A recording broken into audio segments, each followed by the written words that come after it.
Assalamualaikum warahmatullahi wabarakatuh.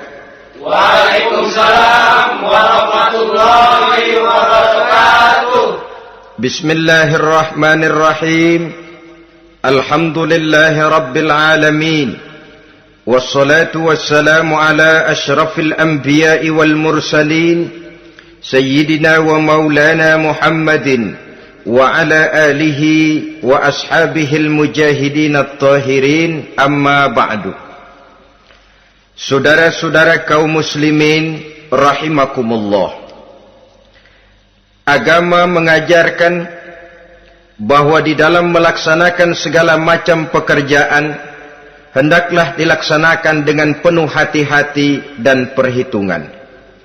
Dikatakan dalam pepatah, fit ta'annis salamah wa fil ajalatin nadamah. Di dalam keberhati-hatian itu ada keselamatan, dan di dalam sikap tergesa-gesa, di dalam sikap terburu-buru biasanya mengandung penyesalan. Tetapi ada 5 perkara yang malah memang harus dikerjakan secara buru-buru. Apa yang 5 perkara itu? Pertama, mengubur jenazah. Tidak baik kalau jenazah itu disemayamkan sampai 2-3 hari di rumah. Dan yang lebih baik, mengubur jenazah itu adalah di tempat di mana dia meninggal. Contohnya adalah baginda Nabi. Beliau kelahiran Mekah. Beliau wafat di Madinah, maka di Madinah itulah beliau dimakamkan, dan bukan di kota Mekah.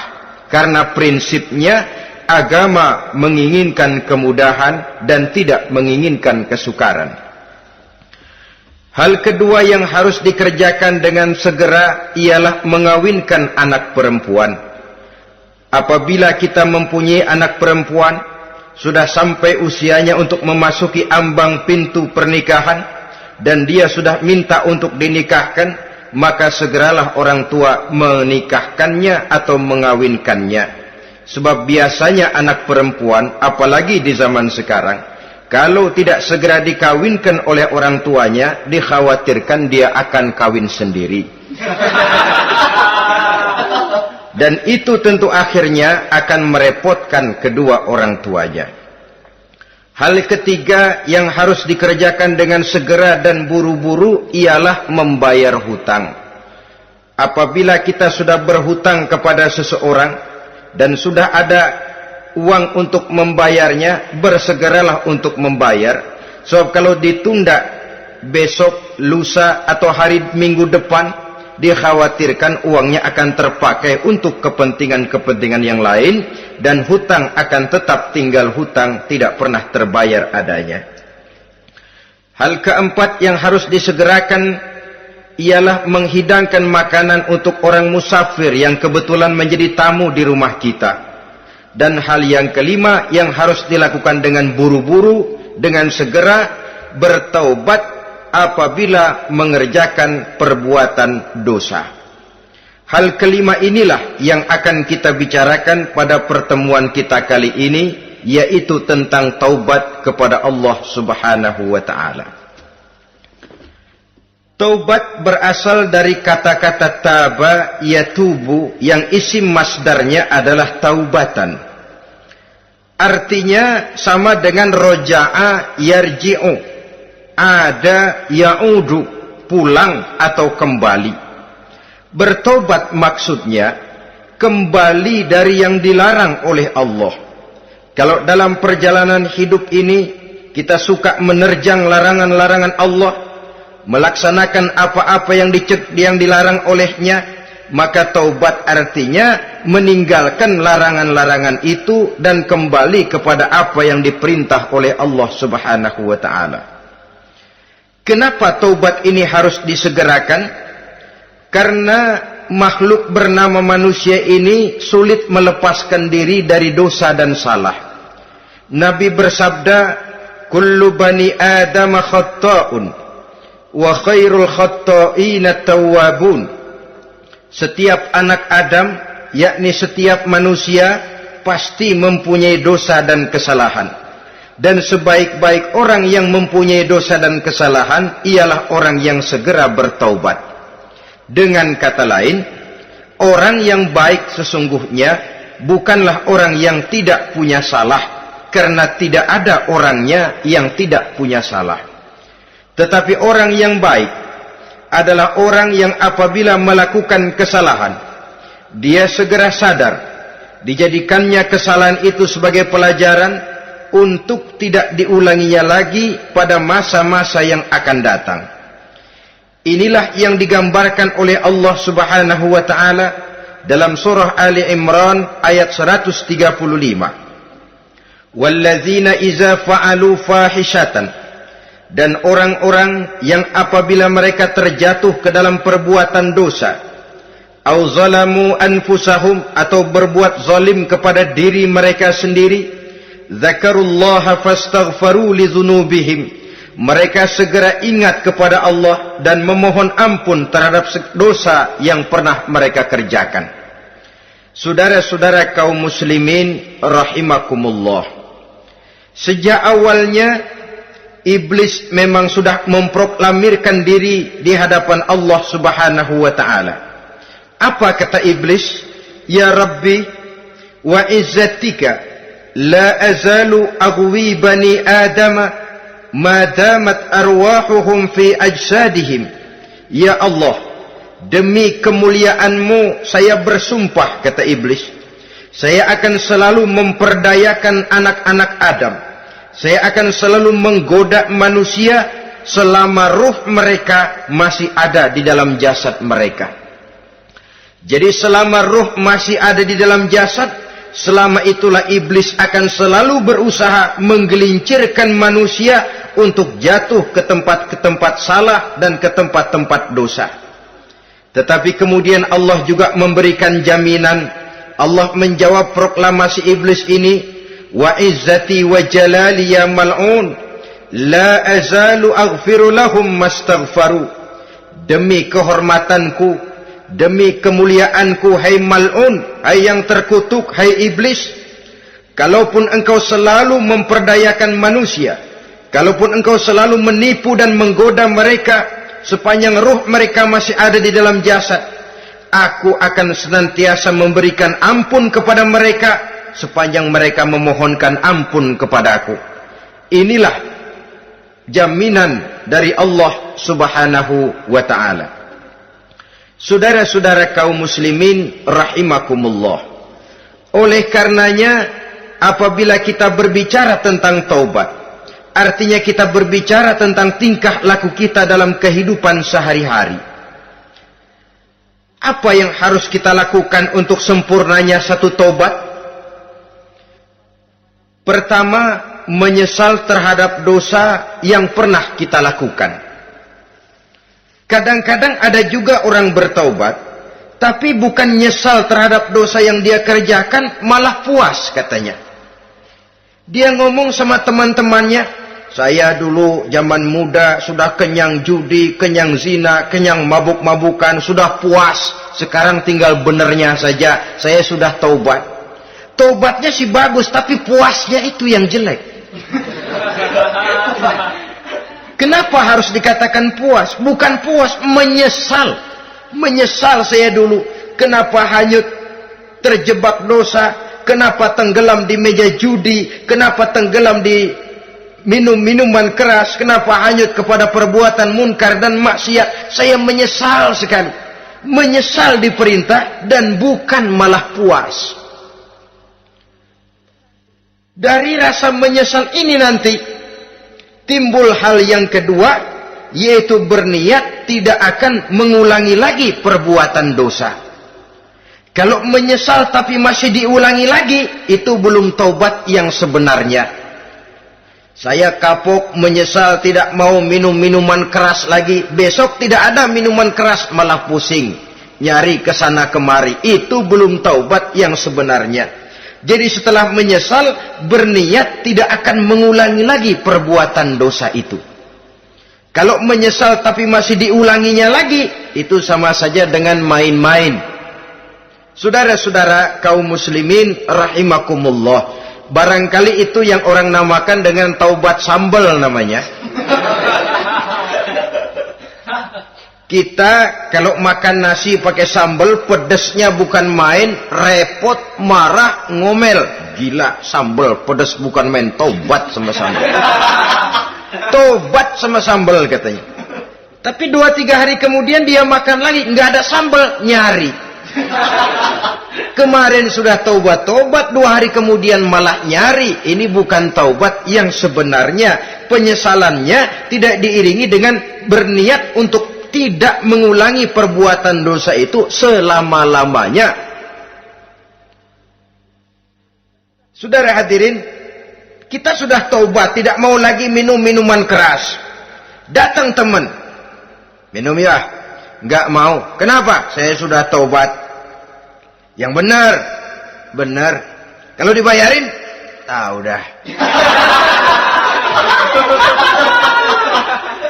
Jadi rupanya taubatnya itu cuma karena nggak ada yang bayarin. Begitu datang yang bayarin, berangkat lagi. Itu belum lagi merupakan taubat yang sebenarnya. Begitu juga kita taubat dari meja judi. Pada waktu sudah buras, bangkrut, habis-habisan, mungkin menyesal, mungkin bertaubat. Inilah akibatnya judi, rumah tangga berantakan, harta buras, anak terlantar, uang tidak ada. Tobat, saya tidak mau lagi-lagi tenggelam di meja judi. Pada saat kondisinya bangkrut, itu yang diucapkan. Tapi 2-3 hari, 4-3 minggu, 1 bulan kemudian rezekinya banyak, makmur lagi, usahanya maju lagi, lupa lagi dia kepada ucapan sebelumnya, akhirnya sedikit demi sedikit tenggelam kembali di meja judi. Ini pun belum merupakan taubat yang sebenarnya. Jadi untuk sempurnanya taubat, yang pertama menyesal terhadap dosa yang telah dilakukan, yang kedua berjanji tidak akan mengulangi lagi, kemudian yang ketiga meninggalkan perbuatan jahat itu untuk selama-lamanya. Dengan kata lain, kalau memang taubat tidak mau minum lagi, talak 3 itu minuman keras. Kalau memang niat tidak akan berjudi lagi, talak 3 itu segala macam bentuk perjudian, meninggalkan perbuatan jahat. Yang keempat, menunaikan semua fardu dan kewajiban. Sebab barangkali pada saat kita tenggelam dalam dosa, perintah-perintah Allah, jangankan yang sunnah, yang wajib saja sering kita lalaikan. Maka apabila diri telah berniat melaksanakan taubat, maka tunaikan semua kewajiban yang disyariatkan oleh agama kepada kita.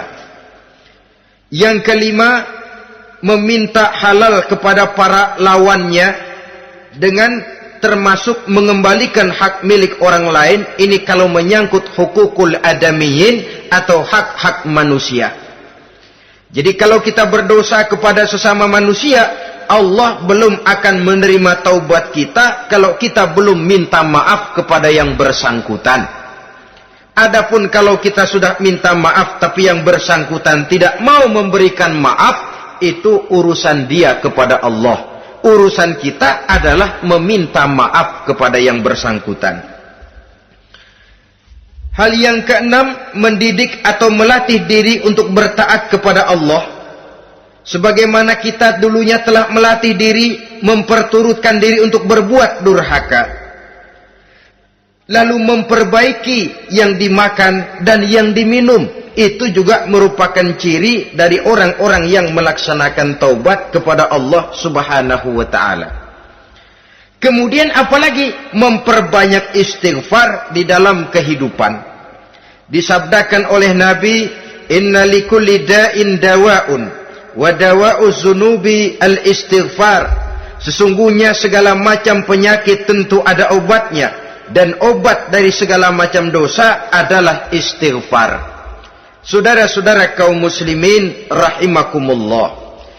Jadi kalau yang terdahulu merupakan perbuatan-perbuatan konkret, maka yang terakhir ini taubat dalam bentuk ucapan berupa memperbanyak istighfar, memohonkan ampun kepada Allah Subhanahu wa taala. Mari kita lihat dalam teladan hidup kita, manusia yang hatinya paling bersih tidak lain adalah Rasulullah sallallahu alaihi wasallam. Beliau sudah mendapat jaminan ampun dari seluruh dosa. Liyaghfir lakallahu ma taqaddama min zambika wa ma ta'akhkhar, kata Allah.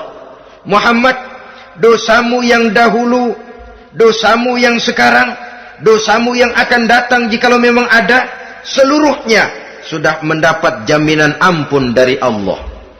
Tetapi coba lihat dari sejarah perjalanan hidup yang mulia ini. Sungguh pun beliau sudah nyata-nyata mendapat jaminan ampun dari Allah. Beliau mengatakan, ayyuhan nas, tubu ilallah, fa inni atubu fil yaumi mi'ata marrah. Wahai manusia, bertaubatlah kepada Allah, maka sesungguhnya saya, kata beliau, dalam satu hari bertaubat 100 kali kepada Allah.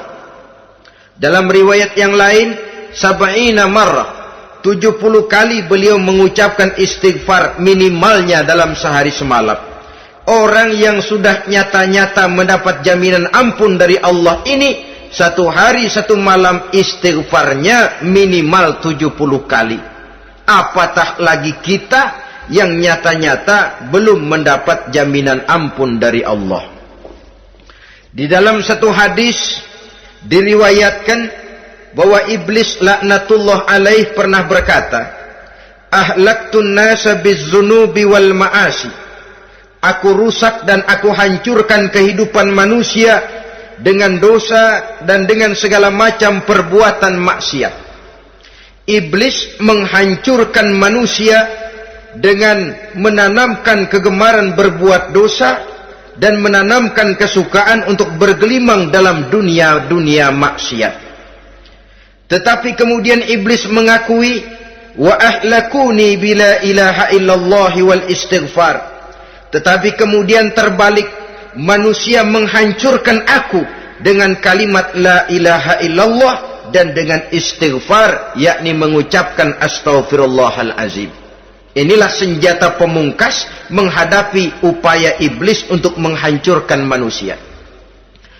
Kalau iblis menghancurkan manusia dengan perbuatan dosa, dengan menenggelamkan manusia ke dalam perbuatan-perbuatan maksiat, hendaknya kita sadar. Pada saat kita terdorong untuk melakukan perbuatan dosa, kita lalu sadar, inilah perangkap iblis untuk membinasakan saya. Pada saat kita terjebak ke dalam perbuatan maksiat dan munkarat, ingatlah baik-baik, inilah perangkap iblis untuk merusak dan membinasakan saya. Maka hancurkan perangkap iblis, hancurkan tipu daya dan usaha iblis itu dengan apa? Dengan kalimat la ilaha illallah dan dengan memperbanyak istighfar. Falamma ra'aitu dzalik, ketika aku lihat hal itu, kata iblis, mereka hancurkan kita dengan dosa dan maksiat, dan kita hancurkan mereka dengan la ilaha illallah dan istighfar. Diamkah iblis? Puaskah iblis? Ternyata tidak. Apabila aku lihat usaha manusia itu, ahlaktuhum bil huda, ahlaktuhum bil hawa, wahum yahsabuna annahum muhtadun.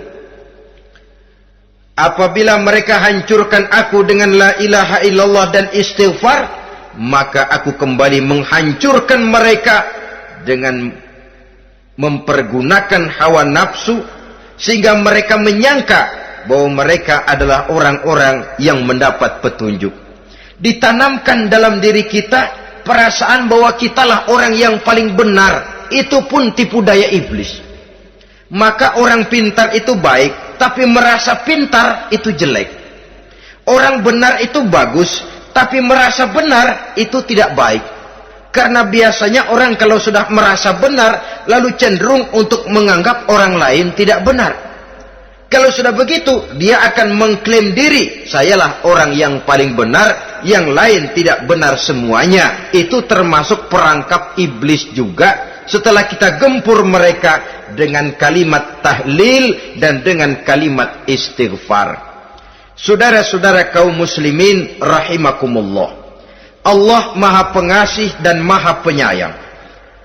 Ia akan mengampunkan perbuatan yang bersifat salah dari manusia. Hanya manusia saja yang kadang-kadang bodoh, tidak mau mengampuni dan memaafkan dirinya sendiri, dengan membiarkan dirinya terseret berlarut-larut dalam dosa tanpa keinginan untuk bertaubat. Sepanjang nafas belum sampai di tenggorokan, sepanjang matahari masih terbit di sebelah timur dan terbenam di sebelah barat, sepanjang itu Allah masih akan menerima taubat seorang hamba. Innallaha yaqbalu taubatal abdi ma lam yugharghir. Allah akan senantiasa menerima taubat seorang hamba sebelum nafasnya sampai di tenggorokan. Apabila nafas sudah sampai di tenggorokan, maka taubat sudah terlambat adanya. Lalu yang konkret di dalam kehidupan ini, apa ciri-ciri dari orang yang melaksanakan taubat itu? Seorang ahli hikmah berkata, pertama, orang yang taubat itu kelihatan bahwa dalam kehidupan ini dia mampu menjaga lidahnya dari ucapan yang berlebih-lebihan, dari ucapan yang tidak ada manfaatnya, dari ucapan yang mengandung dosa, namimah, mengadu domba, dan ucapan-ucapan yang merugikan orang lain. Orang yang taubat kelihatan dari lidahnya. Ini yang konkret.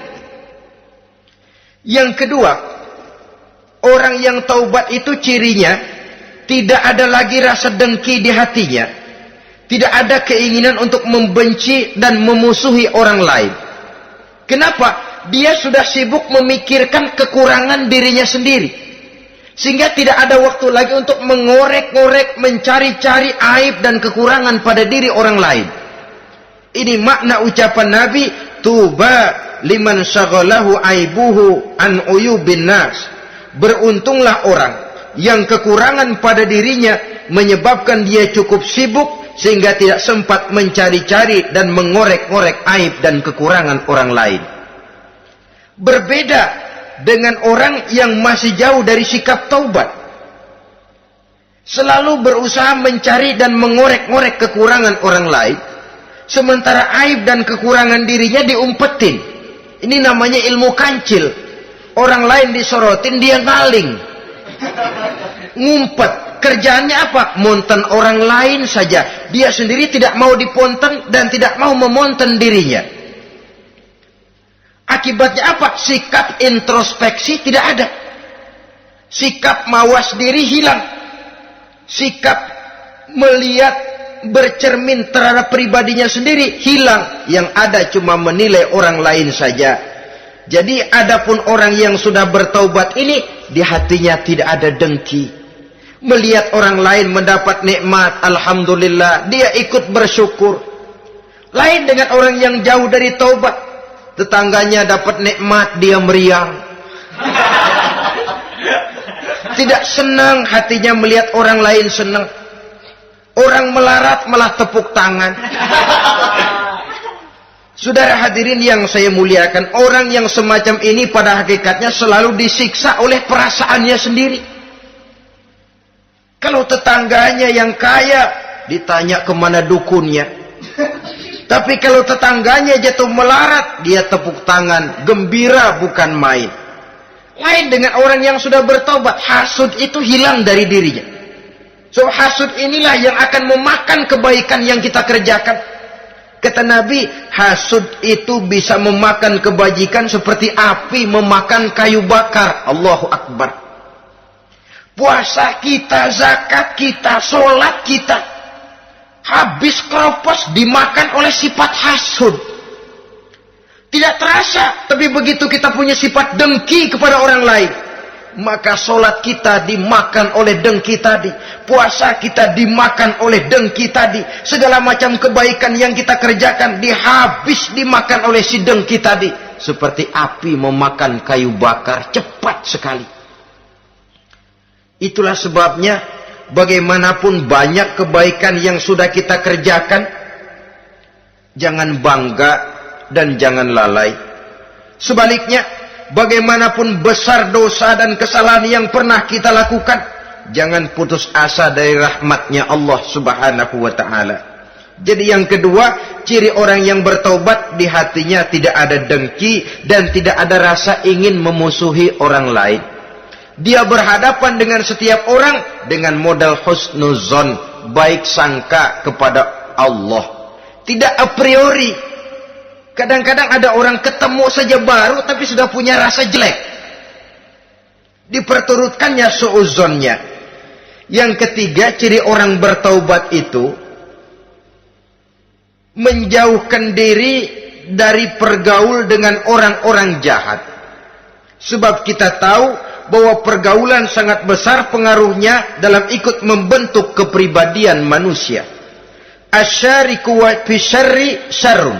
Bersekutu dengan kejahatan biasanya ikut jadi jahat.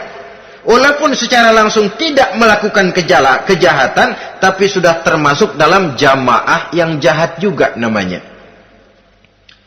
Saudara-saudara kaum muslimin, bukan berarti orang yang taubat lalu tidak mau bergaul itu juga mencerminkan keangkuhan diri. Bergaul dia bergaul, tetapi kepada orang-orang yang jahat ia sekedar menghindarkan diri pergaulannya itu dari kejahatan yang bisa ditimbulkan oleh orang-orang jahat tadi. Ciri yang keempat dari orang yang bertaubat, dia mempersiapkan diri untuk menghadapi mati. Mempersiapkan diri. Sebagaimana kita tahu, kalau kita akan pergi ke luar kota, tentu kita membawa bekal. Makin jauh perjalanan, makin banyak bekal yang harus kita bawa. Hidup ini adalah perjalanan panjang yang kita juga memerlukan bekal dalam kehidupan. Orang yang bertobat, orang yang mempersiapkan diri untuk menghadapi maut dan menghadapi hari-hari sesudah maut itu datang. Menghadapi kehidupan di alam barzakh, menghadapi kehidupan di alam akhirat dan selanjutnya. Dia mempunyai persiapan sehingga kapan maut datang dia sudah punya persiapan lebih dahulu. Saudara, kalau kita siap dipukul orang, pada saat pukulan itu datang, rasanya sakitnya agak lebih kurang daripada kita tidak pernah siap untuk dipukul. Walaupun bobot pukulannya sama, tapi kita akan lebih punya daya tahan kalau kita sudah siap. Oleh karena itu, orang yang bertobat, orang yang mempunyai persiapan untuk menghadapi mati. Tidak hanya untuk menghadapi mati, tapi juga menghadapi hidup di seberang kematian nanti.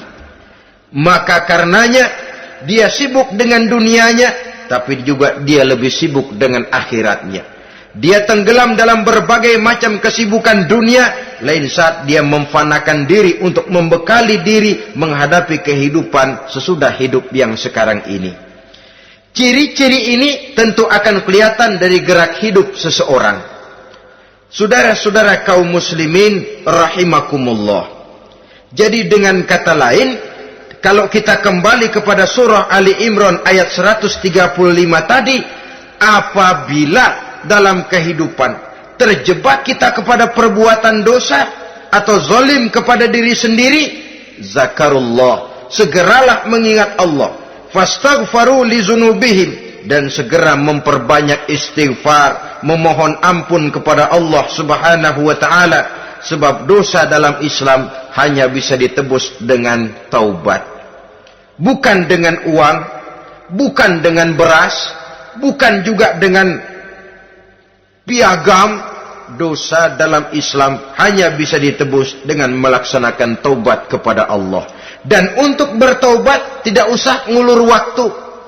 Besok saja, bulan depan saja, tahun depan saja, nanti saja kalau sudah agak sedikit tua. Ibarat diri kita ini kaca, kata Imam Ghazali, maka dosa adalah debu.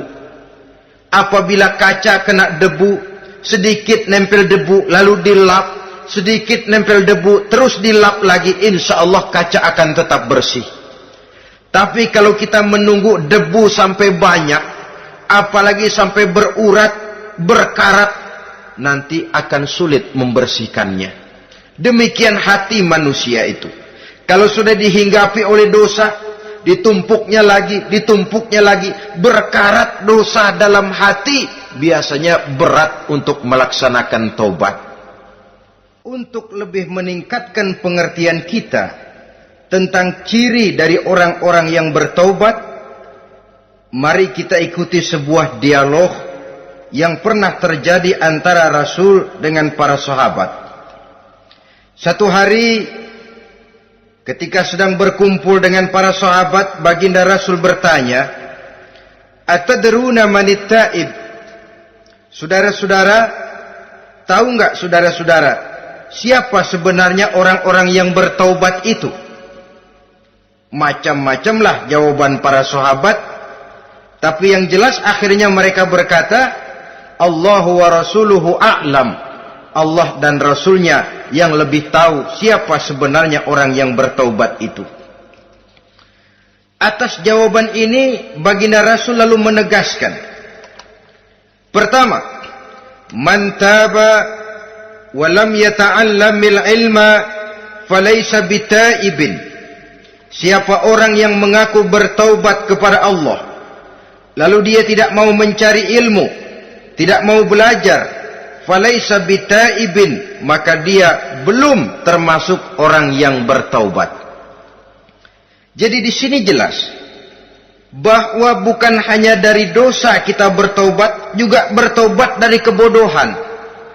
Dalam arti tidak membiarkan diri kita bodoh terus menerus. Dengan bahasa anak sekarang, bodoh tapi betah.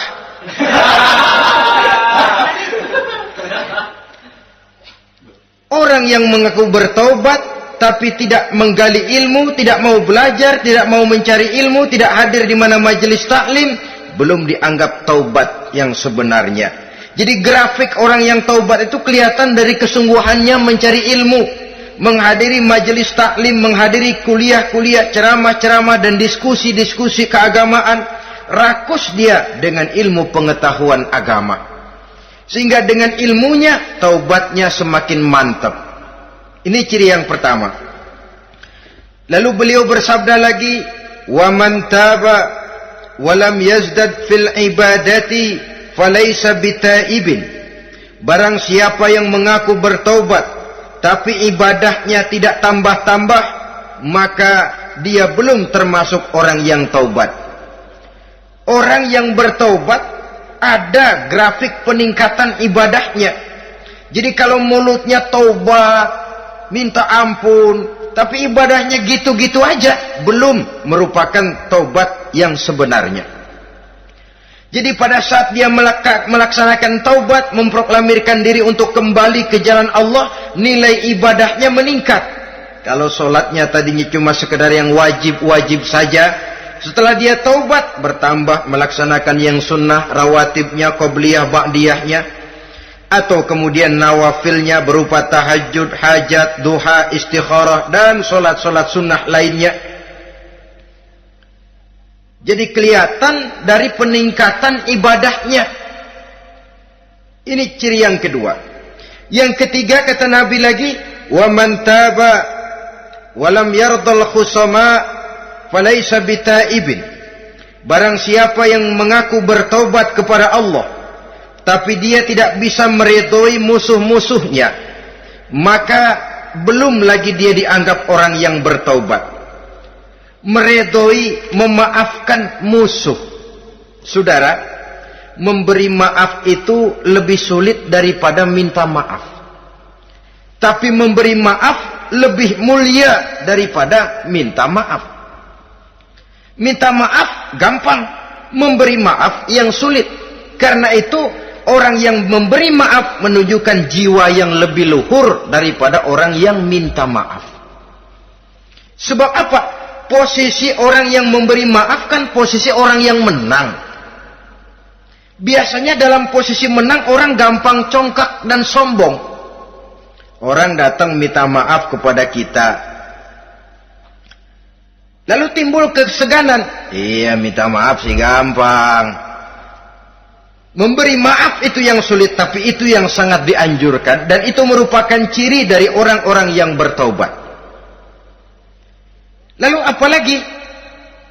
Wa man taba wa lam yughayyir libasahu wa zinatahu falaysa bitaibin. Barang siapa yang mengaku bertaubat tetapi pakaian dan perhiasannya tidak berubah, maka dia belum lagi dianggap bertaubat. Orang bilang pakaian memang kulit, yang penting isi. Tetapi bagaimanapun kulit mencerminkan isi. Dari pakaian kita bisa mengkaji kepribadian seseorang. Saya berpendapat bahwa pakaian penting, kulit juga penting. Kulit penting, isi penting. Kulit tanpa isi tidak ada artinya. Isi tanpa kulit juga meragukan orang. Wah, yang penting kan isinya, kulitnya gimana saja. Saya mau tanya, saudara dapat duren di jalanan, isi aja nggak ada kulitnya. Kira-kira dimakan nggak duren itu? Paling kurang akan menimbulkan keraguan, jangan-jangan sudah dicampur racun ini. Jadi dengan demikian orang yang bertaubat ini kelihatan dari cara berpakaian, cara berhias diri, tidak over. Dia kembali kepada fungsi berpakaian. Dalam Islam kan sesungguhnya fungsi pakaian itu yang paling utama. Pertama, nutup aurat. Itu ukurannya. Yang kedua, pantas. Yang ketiga, baru soal mode. Di zaman kita sekarang terbalik. Mode nomor 1, pantas belakangan, nutup aurat apa tidak nomor 16. Kalau sudah mode, kita kekurangan pertimbangan. Ini buat saya pantas apa tidak, ini menutup aurat apa tidak. Kita balik. Padahal fungsi berpakaian dalam Islam tujuan utamanya pertama nutup aurat. Biar modenya mutaakhir, ciptaan Pierre Cardin sekalipun, kalau memang tidak nutup aurat, ya hukumnya masih belum berpakaian. Atau juga ukuran yang kedua, pantas. Yang orang lain pantas kita pakai, belum tentu kita pantas. Kita kadang-kadang kehilangan pertimbangan. Lihat iklan bintang film memakai pakaian yang begini bagus, lalu kita pakai saja. Ya tentu namanya bintang film. Kadang-kadang pakaian untuk show dipakai buat kondangan. Akhirnya habis sekampung orang nonton dia. Ya nggak pantas toh, nggak wajar. Saudara hadirin yang saya muliakan, orang yang bertobat kelihatan dari pakaian dan perhiasannya. Kalau sudah memakai perhiasan, ya sekedarnya saja. Tidak lalu dengan niat supaya orang tonton, supaya orang lihat, supaya orang tahu dia kaya, supaya timbul decak kagum, asal dia lihat orang lalu wah. Kalau sudah diwahi lalu senang. Saudara hadirin yang saya muliakan, kemudian kata Nabi lagi, wa man taba wa lam yubaddil ashabahu falaysa bitaibin. Siapa yang mengaku bertaubat tapi pergaulannya dari itu ke itu saja, seperti itu juga tidak mengalami perubahan, maka dia belum lagi dianggap bertaubat. Kalau taubat kita dari judi, jangan bergaul lagi dengan penjudi. Dalam arti jangan berkumpul di majelis judi. Ah, saya sih udah tobat nggak main judi, tapi ngumpulnya di situ terus. Ya bagaimana? Pada akhirnya toh akan terseret juga. Saudara hadirin yang saya muliakan, jadi dengan demikian lingkungan juga sangat besar pengaruhnya dalam kriteria orang yang bertaubat. Selanjutnya Nabi bersabda, wa man taba walam yughayyir khuluquhu falaysa bitaibin.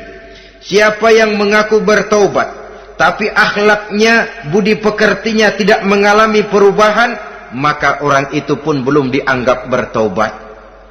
Ini juga konkret. Orang yang bertaubat kelihatan dari akhlaknya. Kalau kemarin sama orang tua songong, kurang ajar, nyelongcong, maka setelah taubat dia berakhlak kepada orang tua.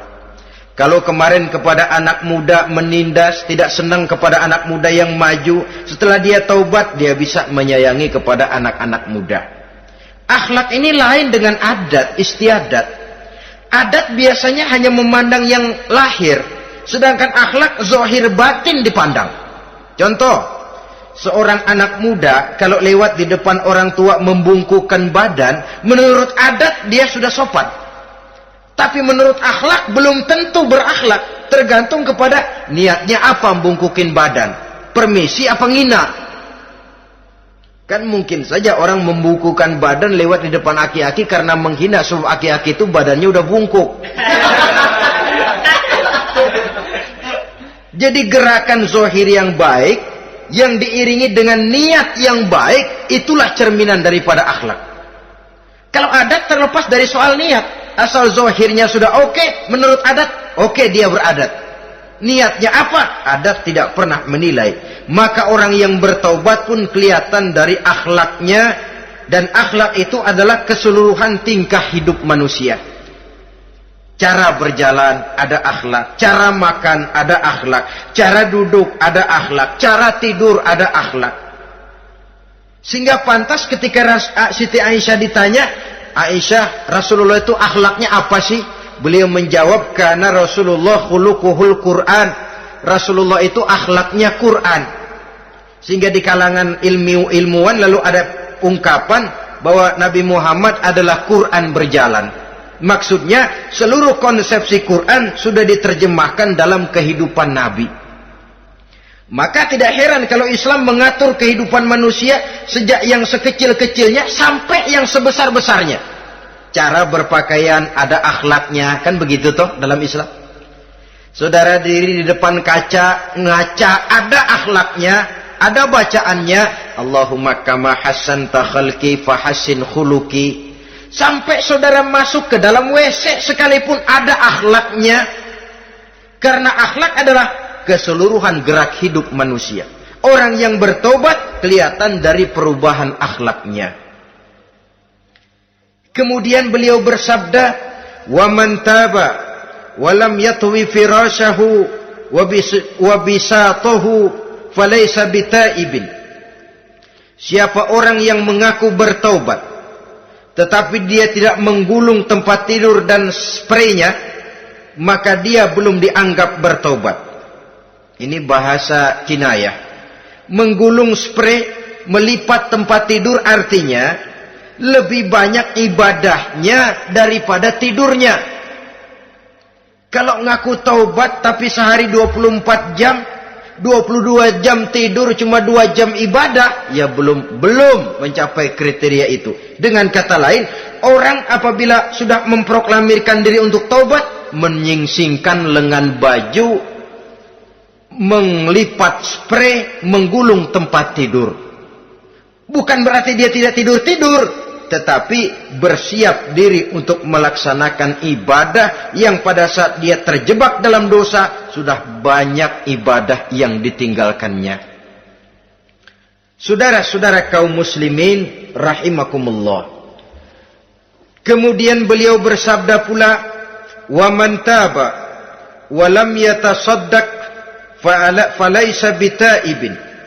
Barang siapa yang mengaku bertobat, kemudian dia tidak menyedekahkan karunia yang diberikan Allah kepadanya, maka taubatnya belum lagi dianggap taubat yang sebenarnya. Faman istabana minal abdi hazihil khisal fahuwa taibun haqqa.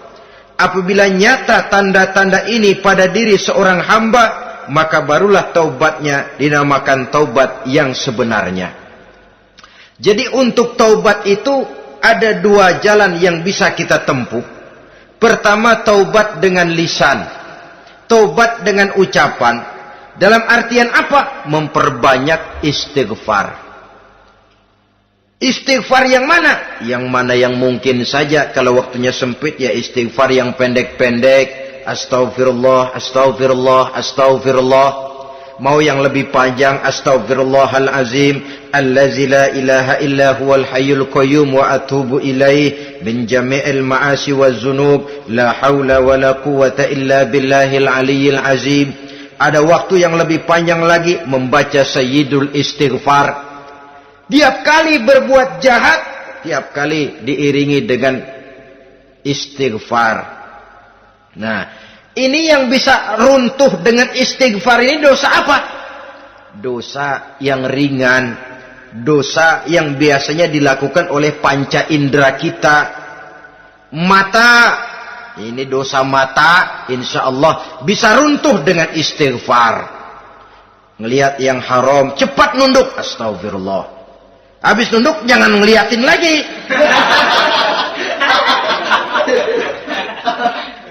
Kadang-kadang ngelihat nunduk, istighfar, melotot lagi, istighfar lagi.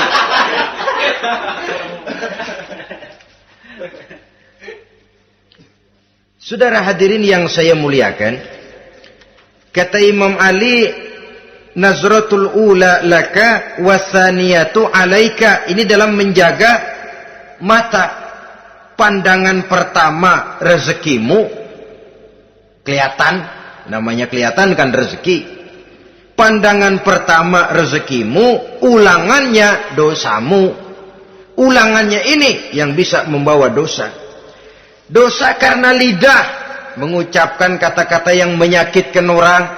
Dengan istighfar insya Allah runtuh. Adapun dosa-dosa besar lainnya tentu harus dengan perbuatan. Tidak cukup dengan sekedar istighfar saja. Perbuatannya apa? Itulah seperti yang sudah saya sampaikan pada ciri-ciri orang yang bertaubat tadi. Oleh karenanya, beruntunglah kita masih diberikan umur oleh Allah. Sehingga segala dosa dan kesalahan yang kita lakukan, kita masih punya kesempatan untuk mengadakan pemutihan, bertaubat kepada Allah. Nah, apa kemudahan yang diberikan Allah kepada orang yang melazimkan istighfar di dalam hidupnya? Pertama, kata Nabi, man lazimal istighfar, siapa orang yang melazimkan, membiasakan diri istighfar, diberikan keistimewaan oleh Allah. Pertama, ja'alallahu lahu min kulli dhikin makhraja. Allah akan memberikan jalan keluar untuknya dari segala macam kesulitan. Hidup ini kan problem. Makin tinggi status sosial, makin banyak urusan. Urusan akan selesai apabila hidup di dunia selesai. Kita menyangka orang lain lebih enak dari kita, padahal tiap orang punya urusan. Yang namanya enak barangkali persis seperti pelangi biang lala itu. Tidak pernah di atas kepala kita, di atas kepala orang lain saja. Begitu kita memandang keenakan dalam hidup ini. Petani bilang pedagang enak, pedagang bilang petani enak. Tapi begitulah keenakan itu. Orang yang melazimkan istighfar, dia akan diberikan jalan keluar dari segala macam kesulitan. Menurut perhitungan otak, didlek, buntu, tidak sanggup lagi, entah bisa terwujud dan terlaksana. Allah memberikan jalan keluar dari segala kesulitan. Saudara, kalau Allah sudah memberikan jalan keluar dari kesulitan, siapa lagi yang bisa bikin sulit kita? Kalau Allah yang memberikan jalan keluar, everything is running well katanya. Semua urusan bisa jalan dengan lancar. Tapi tanpa istighfar, jauh kita dari Allah. Jalan yang sudah lapang pun bisa jadi sempit. Urusan yang sudah nyata akan selesai pun bisa jadi injelimet. Dan jalan yang tadinya tidak berliku-liku pun bisa berliku-liku. Ini faktor yang di luar perhitungan matematis. Kita tidak mampu, Allah maha mampu. Menurut akal kita tidak mungkin. Kalau Allah mau, tidak ada yang tidak mungkin. Saudara-saudara, ini fasilitas pertama. Orang yang gemar istighfar diberikan jalan keluar dari segala macam kesulitan. Yang kedua, wa min kulli hammin faraja, diberikan kegembiraan dari setiap kesusahan yang dihadapinya. Ada saja faktor-faktor yang mendatangkan kegembiraan, yang mendatangkan refreshing di dalam kehidupannya. Sehingga dia tidak lalu merasa jalannya buntu, tidak merasa kesulitannya tidak pernah terselesaikan. Dan yang ketiga, fasilitas yang diberikan Allah kepada orang yang gemar istighfar, wa razaqahu min haitsu la yahtasib. Allah akan memberikan kepada mereka rizki dari jalan yang tidak pernah mereka sangka-sangka, dari jalan yang tidak pernah mereka perkirakan sebelumnya. Saudara-saudara kaum muslimin rahimakumullah, inilah fasilitas ketiga yang diberikan Allah kepada orang yang gemar istighfar. Rizkinya datang dari jalan yang tidak disangka-sangka. Sebab rizki ini juga termasuk hal gaib. Dan jangan lupa, ar-rizqu bima'na al-ata hissiyan kana au ma'nawiyan. Rizki adalah pemberian baik yang konkret maupun yang abstrak. Kita sering membatasi pengertian rezeki, maka rezeki kita jadi sering terbatas. Menurut kita kan yang namanya rezeki cuman duit saja. Kalau bukan duit bukan rezeki. Padahal semua karunia Allah itu rezeki. Umur rezeki, istri rezeki, anak rezeki, pangkat dan jabatan rezeki, termasuk duit juga rezeki. Tapi dalam kebiasaan kita rezeki cuman duit. Begitu duit seret, kita anggap rezeki macet.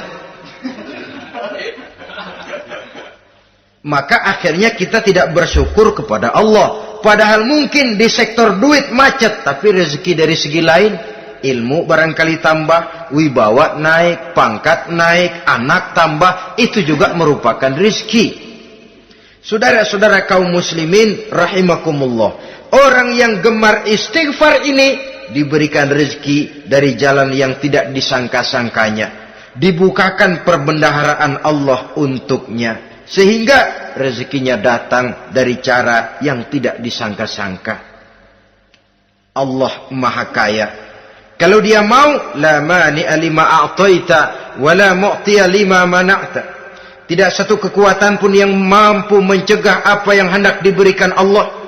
Dan tidak satu kekuatan pun yang sanggup memberikan apa yang dicegah oleh Allah Subhanahu wa ta'ala. Ini keistimewaan yang diberikan Allah kepada mereka yang gemar beristighfar di dalam kehidupan ini. Jangan lagi berpikir, gua sih nggak punya dosa, istighfar amat.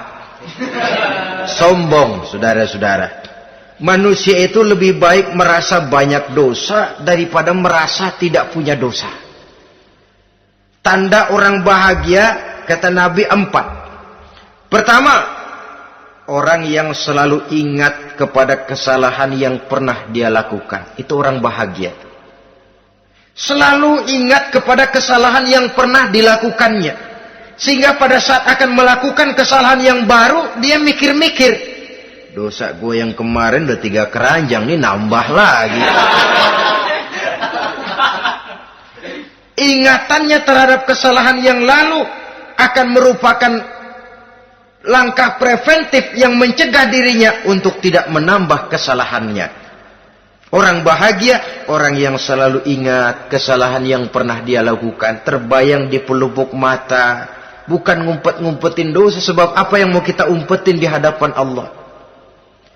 Yang kedua, tanda orang bahagia itu orang yang selalu melupakan kebaikannya. Kalau dia berbuat baik, dia lupakan. Dia anggap dirinya belum pernah berbuat baik. Sehingga di mana ada kebaikan, dia tidak bisa ikut. Dia merasa sangat rugi. Sebab dia anggap dirinya belum pernah berbuat baik. Yang ketiga, tanda orang bahagia. Dalam urusan dunia, dia lihat ke bawah. Sehingga timbul rasa syukurnya. Bahwa kalau dia sengsara masih banyak yang lebih sengsara dari dia. Bahwa kalau dia miskin masih jauh lebih banyak yang miskin dari dia. Bahwa kalau dia menemui kesulitan masih banyak yang jauh lebih sulit dari dia. Dengan cara itu jiwanya akan lapang, hidupnya akan tenang, dan dia tidak pernah ingkar kepada nikmat yang diberikan Allah. Sebaliknya yang keempat, tanda orang bahagia itu dalam urusan akhirat dia lihat ke atas. Dunia, lihat yang bawah. Akhirat, lihat yang atas. Kalau dia bisa sholat, kenapa saya tidak? Kalau dia sanggup puasa, kenapa saya tidak? Kalau dia bisa baca Quran, kenapa saya tidak?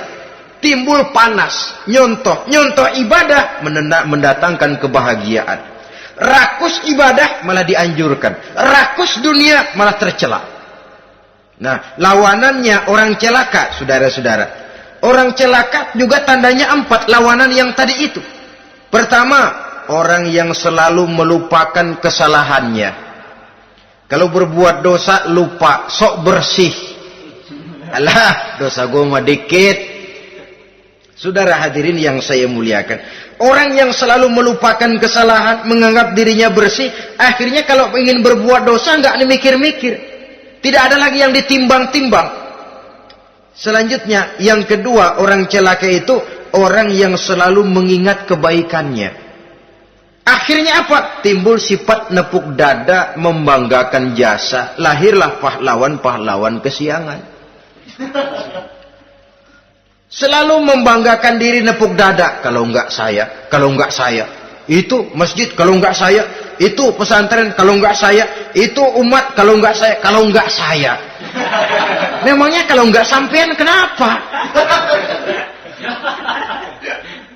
Orang yang celaka adalah orang yang selalu menghitung-hitung kebaikan yang pernah dikerjakannya.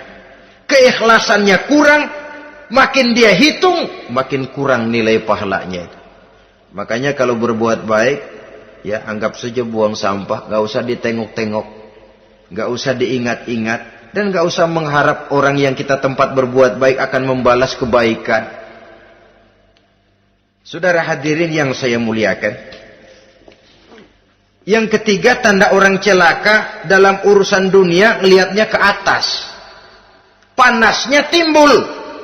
Syirik dan dengkinya naik, rakusnya jadi.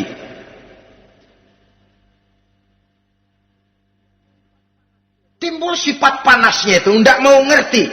Kalau tetangga saya bisa beli kulkas, kenapa saya tidak? Kalau tetangga saya bisa beli motor, kenapa saya tidak? Kalau tetangga saya bisa beli mobil, kenapa saya tidak? Gaji nggak cukup, tuyul piara.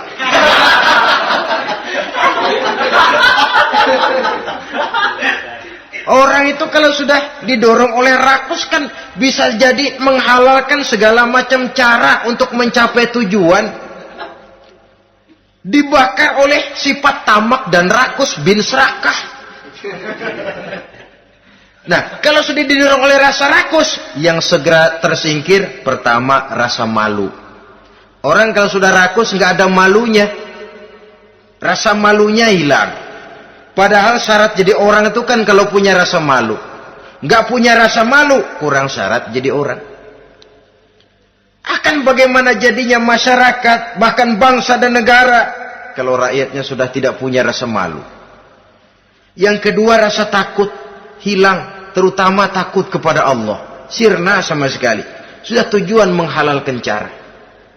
Yang keempat tanda orang celaka, dalam urusan akhirat lihatnya malah ke bawah. Kenapa kamu enggak sholat? Itu bapak anu yang tuaan? Enggak, saya enggak lagi. Kenapa ngelihatnya mesti kepada yang begitu? Sehingga lalu tidak ada gairah untuk mencontoh. Saudara-saudara kaum muslimin rahimakumullah, walaupun serba singkat oleh karena terbatasnya ruang pembicaraan ini, mudah-mudahan bisa memberikan gambaran sepintas tentang ciri-ciri orang yang bertaubat. Dengan harapan, marilah kita menjadi orang yang bertaubat sebenarnya, dengan ciri menyesal terhadap dosa yang pernah kita lakukan, meninggalkan perbuatan jahat, dan berjanji tidak akan mengulangi lagi perbuatan jahat itu. Kalau dia menyangkut hak-hak manusia, maka hak itu harus kita kembalikan, dan kepada yang bersangkutan kita harus meminta maaf. Apabila ditambah dengan kegiatan lisan, memperbanyak istighfar dalam kesempatan yang mungkin di sepanjang perjalanan hidup ini. Ini sajalah yang kita bicarakan pada pertemuan kali ini. Terima kasih atas segala perhatian. Mohon maaf atas segala kekurangan. Usikum wa nafsi bitaqwallah. Wassalamualaikum warahmatullahi wabarakatuh. Waalaikumsalam warahmatullahi wabarakatuh.